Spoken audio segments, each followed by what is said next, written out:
বেরোনোর পর যদি রাস্তায় না খুঁজে পাও কেমন রাগ হয় বলো তো। আজ আমার সাথে সেরকমই হয়েছিল। দিনটা ছিল 23শে অগস্ট।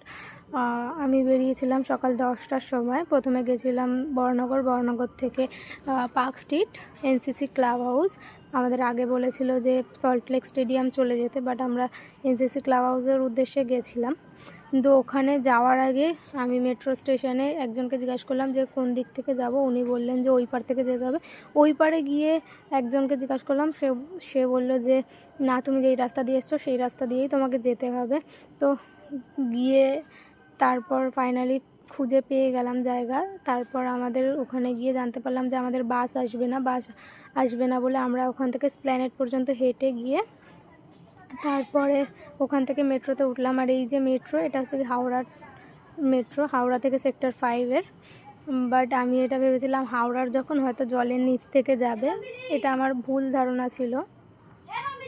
তো ফাইনালি আমরা পৌঁছে গেলাম। এই যে দেখলে না 5 নম্বর গেট, আমরা এখানে প্রায় 1.5 ঘন্টা থেকে 1.25 ঘন্টা দাঁড়িয়ে থাকার পর আমাদের বলেছিল 1টার মধ্যে ঢুকতে। আমরা 1টার মধ্যে ঢুকে গিয়েছিলাম, কিন্তু ওখানে গিয়ে জানা গেল যে 4টের সময় গেট ওপেন হবে।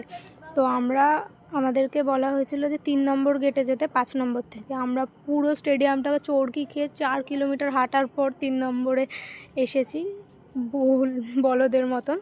তো ফাইনালি আমরা ঢুকেছি। তারপরে শো শুরু হয়েছে 5:30 থেকে।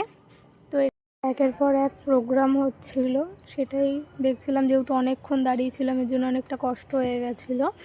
তারপর প্রোগ্রাম হচ্ছিল, আর তো আমরা খুব আনন্দ করছিলাম। দেন সবথেকে বেশি এই প্রোগ্রামটা আমার খুব ভালো লেগেছে ওইখানের মধ্যে। আর সব কটা প্রোগ্রাম অনেক সুন্দর ছিল। আমি হাঁ করে তাকিয়েছিলাম যে এত সুন্দর কিভাবে মানুষ করতে পারে। তারপর এই যে হেলিকপ্টারই বলা হয় এগুলো আসার পর ফাইনালি ম্যাচ ওপেন হলো।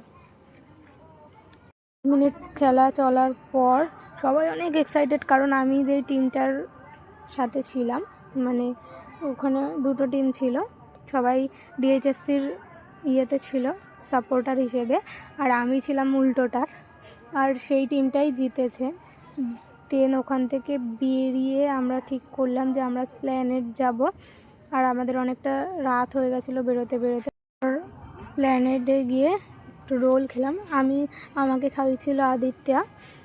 তো তারপর খেয়ে নিয়েছিলাম, এটাকে কি বলা হয় আমি জানি না, এটাকে হয়তো লস্যি বা জুস কিছু একটা বলে এটা। তারপর আমরা ওখান থেকে মেট্রোতে আসলাম দমদম থেকে সবাই আসলো আমাদের বেলঘড়িয়াতে ছাড়তে। তারপরে আমি অটো ধরে বাড়ি চলে আসলাম।